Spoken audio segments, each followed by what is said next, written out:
ప్రతి ఒక్కరూ భక్తిభావం కలిగి ఐకమత్యంతో మెలగాలని, అప్పుడే గ్రామాలను కలిసికట్టుగా అభివృద్ధి చేసుకోగలమని శ్రీకాకుళం ఎమ్మెల్యే గొండు శంకర్ అన్నారు. రూరల్ మండలం నైరా గ్రామంలో వల్లభనారాయణ స్వామి రథయాత్ర మహోత్సవాల సందర్భంగా ఎమ్మెల్యే శంకర్ శుక్రవారం పాల్గొని స్వామివారికి ప్రత్యేక పూజలు చేశారు. ఈ సందర్భంగా ఆలయ అర్చకులు, కమిటీ సభ్యులు శంకర్కు సాలువాతో సత్కరించి మెమెంటోను అందజేశారు. ఎమ్మెల్యే శంకర్ మాట్లాడుతూ కూటమి ప్రభుత్వం ఏర్పడటంతో గ్రామాల్లో మరలా అభివృద్ధి పనులు జరుగుతున్నాయని అన్నారు. గత వైసీపీ ప్రభుత్వంలో జగన్మోహన్ రెడ్డి 15వ ఆర్థిక సంఘం నిధులను కాజేసి గ్రామాలను పూర్తిగా నాశనం చేశారన్నారు. కనీస మౌలిక సదుపాయాలైన త్రాగునీరు, విద్యుత్తు, శక్తి, పరిశుభ్రత వంటి కార్యక్రమాలు కూడా నోచుకోక పల్లెల దీనావస్థలో నిలిచిపోయాయన్నారు. గత ప్రభుత్వంలో కనీసం బ్లీచింగ్ కొనే పరిస్థితి కూడా ఉండేది కాదని ఆవేదన వ్యక్తం చేశారు. ప్రస్తుతం ఉప ముఖ్యమంత్రి పవన్ కళ్యాణ్ పంచాయతీరాజ్ శాఖపై ప్రత్యేకంగా దృష్టి సారించి కేంద్రం నుంచి నిధులను తీసుకువచ్చి గ్రామాల అభివృద్ధికి శ్రీకారం చుట్టారన్నారు.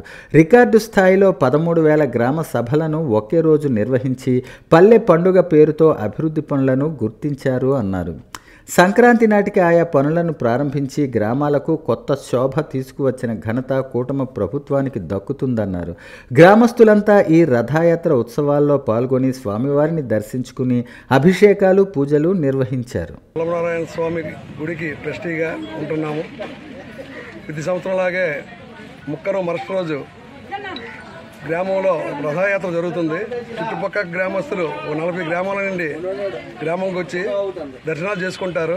అదేవిధంగా ఉదయం పంచామృత అభిషేకాలతో మొదలై సాయంత్రం పౌలింపు సేవతో ముగుస్తుంది. ఈ మధ్యలో కార్యక్రమాలు మధ్యాహ్నం 2ంటికి కోడేపల్లి ఉత్సవం. పెళ్లి కాని పిల్లలు కోడేపల్లితో ఎక్కి ఊరు చుట్టూ తిరుగుతారు, ఊరేగింపు ఉంటుంది. అదేవిధంగా 4 గంటలకి గారంతల్లి ఉత్సవం ఉంటుంది. గారంతల్లికి పేరంటాలకి ఊళ్ళో ఉన్న ఆడపడుచులు ముర్రాటలు పట్టుకొని గారంతల్లికి చల్లదనం చేస్తారు.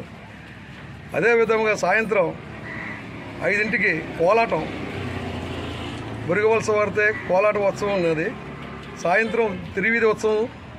దాంతో సంస్కృత కార్యక్రమాలు కూడా సాయంత్రం 10 గంటలకి రాత్రి స్టార్ట్ అవుతాయి. ఈ కార్యక్రమానికి మా గ్రామస్తులతో సహా చుట్టుపక్కల గ్రామస్తులు కూడా సహకరిస్తూ రూరల్ పోలీసు వారి సపోర్టు కూడా తీసుకొని కార్యక్రమాన్ని జయప్రదం చేస్తున్నాం ఇంతవరకును. అలాగే ఒక 5,000 మందికి అన్న సమారాధన కూడా పెడుతున్నాం. వచ్చిన భక్తులకు, గ్రామస్తులకు అందరికీ కూడా అన్న సమారాధన పెట్టి వాళ్ళకి తృప్తి పెడుతున్నాం.